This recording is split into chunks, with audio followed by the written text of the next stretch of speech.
আসসালামু আলাইকুম। আজকে আমরা চলে আসছি আমাদের ইটনা মিনি স্টেডিয়াম। আর মিনি স্টেডিয়ামে খেলা হচ্ছে কিশোরগঞ্জ গরুদয়াল টিম বনাম ইটনা।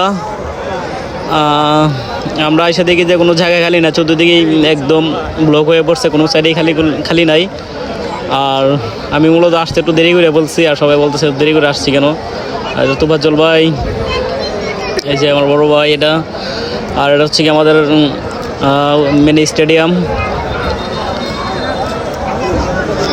দেখেন প্রচুর মানুষ, কারণ হচ্ছে কি আজকে কিশোরগঞ্জ গরুদয়ালের সাথে আমাদের ইটনা সদরের খেলা, যার জন্য জনসংখ্যা একটু অনেক বেশি হয়েছে, যার জন্য আর আমরা কোনো সাইডে ভিড়তে পারতেছি না।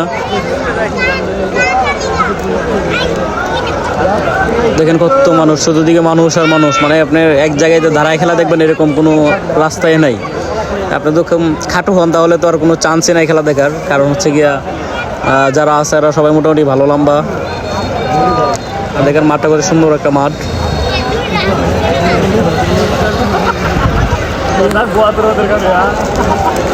আর ইতিমধ্যে আমি মাঠে আইসা যেটা জানতে পারলাম, কিশোরগঞ্জ 2 গোল খাইছে আর ইটনা 0। ইতিমধ্যে 2 গোল হয়ে গেছে ইটনার পক্ষ থেকে, কিশোরগঞ্জ 2 গোল খাইছে আর ইটনা 0। দেখেন চতুর্দিকে মানুষ আর মানুষ, এত মানুষ আগে কখনো হয় না, কারণ হচ্ছে কি ওরা তো মূলত শহর থেকে আসছে, যার জন্য ওদের খেলা দেখার জন্য সবাই আগ্রহী ছিল। চতুর্দিকে মানুষ আর মানুষ।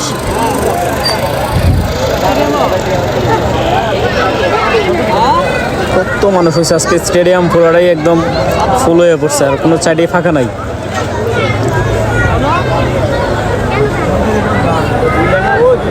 দেখেন কত মানুষ স্টেডিয়ামে। আমি আবারও বলে দিচ্ছি, ইটনা 2 গোল দিচ্ছে আর কিশোরগঞ্জ গরুদয়াল 2 গোল খাইছে। ওরা গরুদয়াল গোল 0 আর ইটনা গোল 2।